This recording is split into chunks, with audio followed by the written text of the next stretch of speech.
महाराष्ट्र की महानगर पालिका चुनाव की राजनीति में निर्विरोध चुनाव अब बड़ा विवाद बन गया है। राज्य में 68 कॉरपोरेटर बिना विरोध के चुने गए, जिनमें से एक भी विपक्षी दल से नहीं है। विपक्ष का आरोप है कि यह लोकतांत्रिक प्रक्रिया नहीं बल्कि साजिश है। पैसे, पुलिस दबाव और धमकी के जरिए उम्मीदवारों से नामांकन वापस कराए गए हैं। खासकर राज्य के उप मुख्यमंत्री एकनाथ शिंदे गढ़ के ठाणे पुलिस कॉरपोरेशन इसका सबसे बड़ा उदाहरण बनकर सामने आया है। विपक्ष ने इसे लोकतंत्र की हत्या बताते हुए चुनाव आयोग से तत्काल कार्रवाई की मांग की है।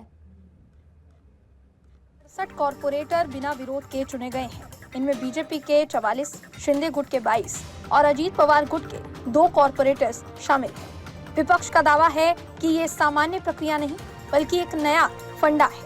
मशीन में गड़बड़ी, वोट चोरी और बोगस वोटर के बाद अब चुनाव जीतने के लिए निर्विरोध रास्ता अपनाया गया है। विपक्षी नेताओं का आरोप है कि चुनाव से पहले उम्मीदवारों को पैसे दिए गए, पुलिस का दबाव बनाया गया और करोड़ों रुपए का लेन देन हुआ।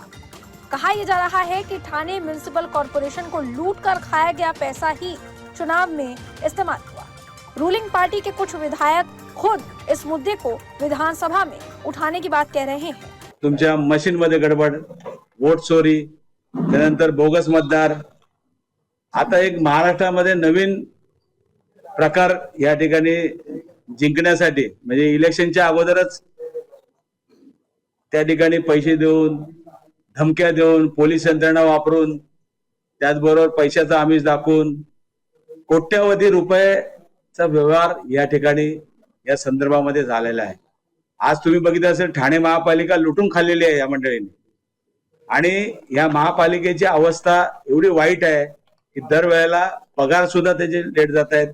परिवहन असेल, शिक्षण मंडळ असेल किंवा इतर संबंध असेल, आज कित्येक याचा अजूनही हिसाब लागत नाही, ऑडिट झालेला नाही। तर आम्ही बोलत नाही, त्या सत्ताधारी पक्षाचा आमदार सांगतोय, तो विधानसभेमध्ये प्रश्न मांडतोय, परंतु त्या आमदाराची दखल सुद्धा घेतली जात नाही।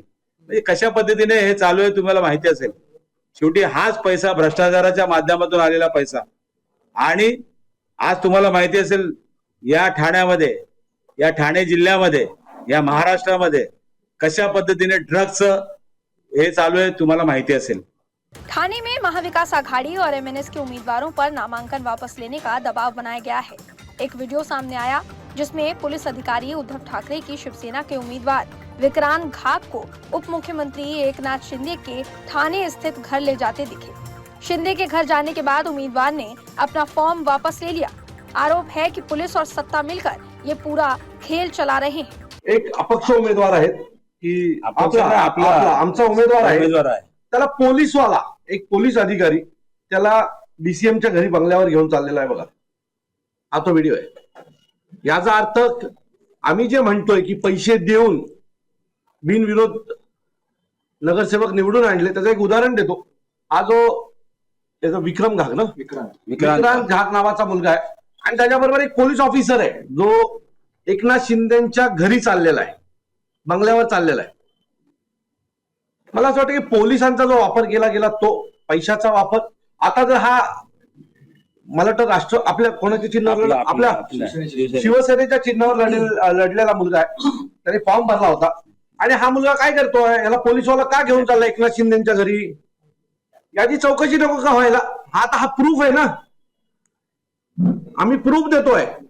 आता याच्यानंतर जर अजून काय प्रूफ हवे असतील निवडणूक आयोगाला तरी मागा, तेही द्यायला तयार आहोत, पण हा सरळ प्रूफ आहे की एकनाथ शिंदेच्या घरी एक पोलीस अधिकारी हे आमच्या उमेदवाराला घेऊन गेलेले आहेत आणि त्यानंतर त्यांनी जाऊन अर्ज पाठी घेतलेला आहे। याचा देखील तुम्ही टाइम मॅच करू शकता की तो त्यांच्या घरी कधी गेला आणि तिकडनं अर्ज पाठी घ्यायला कधी गेला। सो या सगळ्या गोष्टी पाहता ही संपूर्ण निवडणूक ही मला असं वाटतं पैशानी आणि पोलीस यंत्रणेच्या दबावाखाली लढली जाते। एमएनएस और उद्धव ठाकरे गुट का कहना है कि 336 विपक्षी नामांकन फॉर्म खारिज किए गए। निर्विरोध चुने गए 68 में एक भी विपक्षी उम्मीदवार नहीं है, जिससे साजिश की आशंका गहराती है।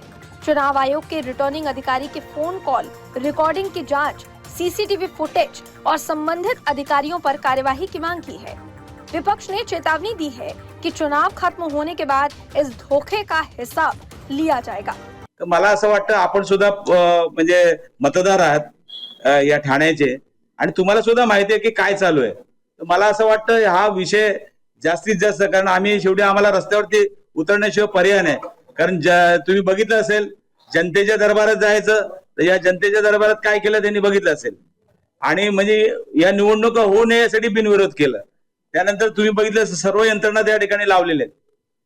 आज तुम्ही बघितलं असेल या महानगरपालिकेमध्ये ही लुटालूट चालू आहे आणि हे थांबवण्यासाठी नवीन चांगले लोकप्रतिनिधी येण्यासाठी या ठिकाणी आज आपण उमेदवार त्या ठिकाणी उभे केलेले आहेत. आणि जाणून बुजून तुम्ही बघितलं असेल जेवढे जेवढे निवडून आलेले लोक कोण आहेत, जे निवडून आलेले आहेत, जे 6 बिनविरोध आलेले आहेत, ते सर्व त्यांच्या साथीदार आहेत सर्व. आणि म्हणून या निवडणुकाच्या संदर्भामध्ये मला वाटतं जनतेला आम्ही आवाहन करतो आपल्या माध्यमातून या ठिकाणी या सर्व गोष्टीचा विचार करून मला वाटतं लोकांनी रस्त्यावरती उतरून त्या दिवशी ही महानगरपालिका वाचवायची आहे, हे ठाणं आम्हाला वाचवायचं असेल, हे ठाण्याचे प्रश्न आम्हाला हे करायचं असेल, तर यांना पहिलं खाली खेचून जर तुम्ही हे केलं तर मला वाटतं आता हा सर्व खेळ जो आहे हे ठाणेकर जनतेच्या हातात आहे. त्यामुळे जनतेला आम्ही आवाहन करतो की या निवडणुकीमध्ये तुम्ही रस्त्यावरती उतरून मतदान करा आणि या सर्व या दरोडेखोरांना या ठिकाणी घरे बसवा अशी नम्र विनंती आपल्या माध्यमातून करतो. मुख्यमंत्री एकनाथ शिंदे यांच्या घरी नेता तो कधीचा व्हिडिओ? आत्ताच आहे, उमेदवारी अर्ज पाठी घेण्याच्या दिवसाचा आहे. आणि तिथे सीसीटीव्ही कॅमेरा ऑलरेडी लागलेले आहेत. तो पण तुम्ही व्हेरीफाय करा, आम्ही जे दाखवते काय खोटं आहे का. फ्रॉड माणसांच्याशी संपर्क काय करायचा, निवडणुका होऊ दे, त्यांना आम्ही त्यांची जागा दाखवू.